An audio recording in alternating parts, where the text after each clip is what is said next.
So War Tycoon has a lot of vehicles, and some of them are extremely powerful. However, the others are just extremely overglazed. And in today's video, guys, I'd like to make a list of some vehicles which I believe are just way too overrated, and I personally don't really understand why so many people are still using them. So firstly, I'm going to be starting off with all of the anti-airs, and this might be a bit of a hot take. However, the anti-airs are just not as powerful as what they used to be. Take the Patriot, for example. It is a 7 coster. For 7 parts, you would be able to spawn a tank that's pretty powerful in this modern meta. However, instead, what you decide to do is just spawn a Patriot to kill like maybe 1 or 2 people in the air. And the worst part about the anti-air vehicles is that they are so easy to counter these days, and the only way to actually win in them is getting a sneak attack. Of course, being able to kill somebody in just a few seconds by spamming missiles on them is pretty powerful, yes. But then at the same time, think about it. If there's any other vehicle that comes near you, you're basically dead and you waste around 7 parts on average. And instead, you could have just been spending all these parts on getting something a little bit more powerful, which can do the job just as well, but also have much better damage potential. Take an example of something like the Striker Shorad. You could even spawn the BTR 80 Cleaver, which is literally for free. Another vehicle which you could get is the Lava for 5 parts, the Lav 25 for 4 parts. I think you guys slowly understand what I mean by this.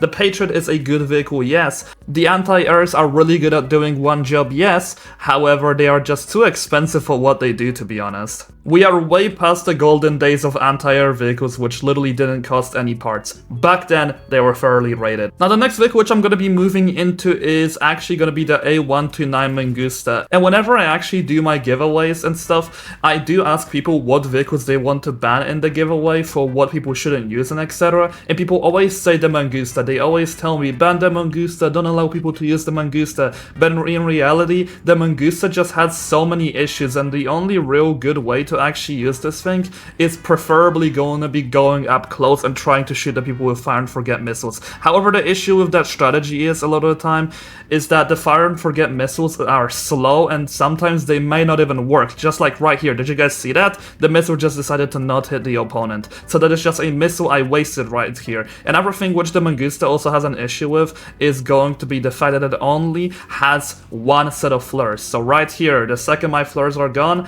I'm basically done. I'm just firing all of my fire and forget missiles at this guy, and none of them actually connected. So I ended up wasting all of my missiles for none of them to actually be able to do the job. So right here, I'm literally just forced to be using the cannon for the rest of this fight. And in a lot of the cases, people won't know how to use the cannon, so they'll just be dead. Like, there's just nothing that you could possibly do. Like, the only reason that I actually won this fight right here is because I kind of knew what I was doing with the helicopters. But if you don't know what you're doing, then the Mangusta is just not a good vehicle anymore. It's not that no skill heli that you use to spawn right away to quickly get a few kills. The fire and forget missiles just don't hit the same anymore, and this vehicle has been heavily nerfed by its damage multiple times. Now, the next vehicles we're going to be moving into are going to be the planes, and as you guys can see by the operation system, the balancing that exists in here is extremely awkward because some of the better vehicles are actually being put in the tier 2s. However, the worser vehicles are being put in the tier 3s. Like recently, the only good vehicle in the tier 3 operations is the F-22 Raptor. Meanwhile, we got the J-50, Nighthawk, SR-72, J-36. All of these mid vehicles are literally sitting inside of tier 3s. Like, and for this reason, people just have a false sense of security that these vehicles are gonna be good whenever they spawn them. But in reality, most of these planes just don't even have a cannon. They're extremely expensive when it comes to the part cost, and they just have so many flaws going for them. Take the J-50, for example. Yes, the J-50 has decent damage outputs, it has decent weaponry. However, a plane without a cannon is not a plane in this current meta. You just need a cannon for a plane. And I feel like the reason that these vehicles are being overrated so hard is also kind of the developers' fault. It's almost like the developers put these vehicles all in tier 3 to tell people to use them in a way, but in reality, every single plane that you should be using is reasonably sitting in the tier 2s. Now, the next vehicle which we're going to be moving into is of course going to be the KF-51 Panther. I could not make an overrated vehicles video without including this thing, and I have so much to say about it. The KF-51 Panther, out of all tanks, has the most technical issues and also just an awkward playstyle while having just mediocre stats. So for one, it has a cannon which deals just about average damage, it has a explosive gun, which honestly in the modern meta is kind of average. However, this gun also has some issues because if you're kind of just close range finding another opponent, what you might end up doing is this. So majority of my DPS, which is coming from my gun at the back, is essentially being deleted because it's hitting the vehicle instead of actually being able to do the damage to the enemy. That of course depends on how you aim, however in a lot of cases you should kind of experience the fact that you just end up hitting yourself instead of being able to hit the enemy. Now the next issue which I also have with the KF-51 Panther is that the drones are in reality kind of just slow and extremely unreliable. Just look how slow this drone travels. Like in a lot of cases I might be able to even travel faster than the drone. And look, up here there's a helicopter. The Abrams X would probably be able to deal with this, however the KF-51 Panther, it will probably not even be able to lock onto the heli, and just look at this. I literally cannot do anything unless I know how to play the game. Now another issue is that the drones can literally be countered by the APS system very easily in both close range and long range, so there's no issues with dealing with the drones. The smoke can also deal with the drones really easily.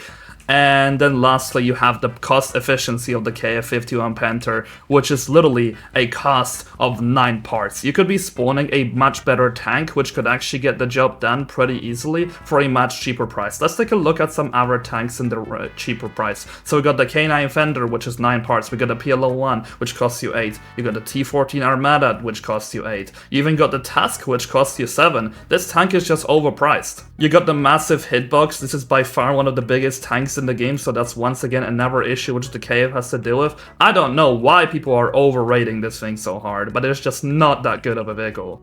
Now the next vehicle which we're going to be moving into is actually the Project 1124. So whenever I actually first released my video covering the project and how powerful it is, I did say this is a Zumwalt counter, which it is. However, reasonably, that is one of the main things which this vehicle would be able to do, and the only way it can actually get that job done is by being the first one to strike. But that's already the current meta in the ships. If you're the first one that's striking, then you're almost always going to be winning, no matter how weak your health actually is. So for example, if you're having a fair exchange against some of the other powerful ships, you'll probably not end up winning, and the reason for that is because they just have a much higher amount of health than you. I do understand that the project is definitely pretty good when it comes to countering air vehicles. You definitely don't want to be rushing this vehicle as a plane, however as a helicopter it's honestly kind of easy to deal with. And another issue which this vehicle also has is that it has no sonar, it doesn't have a zoom, it doesn't have depth charges, no shaft, like no countermeasures, no nothing. This thing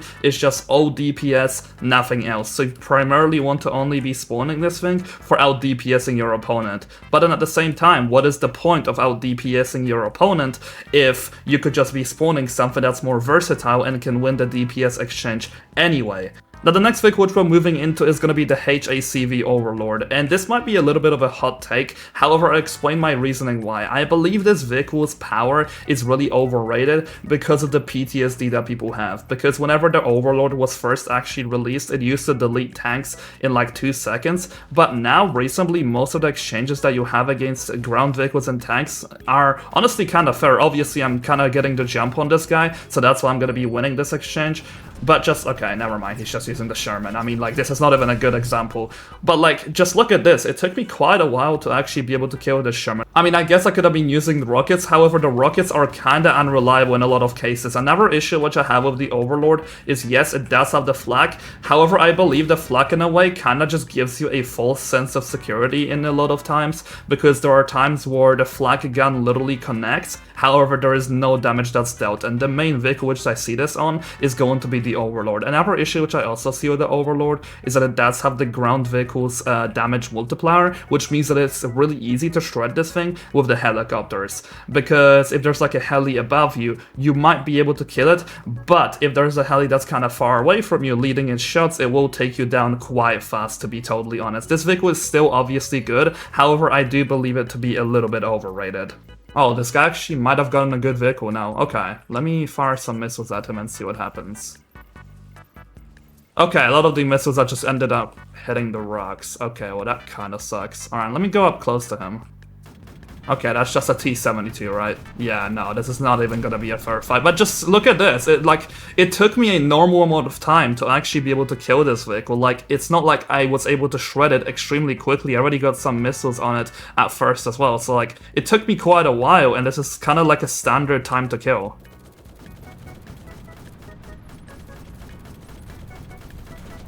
Yeah, do you guys see this?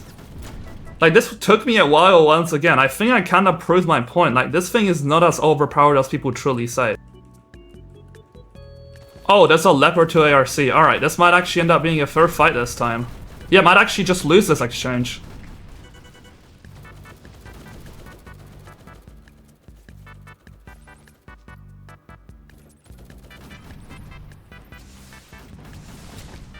Yeah, I barely won that. Like, that was genuinely really close.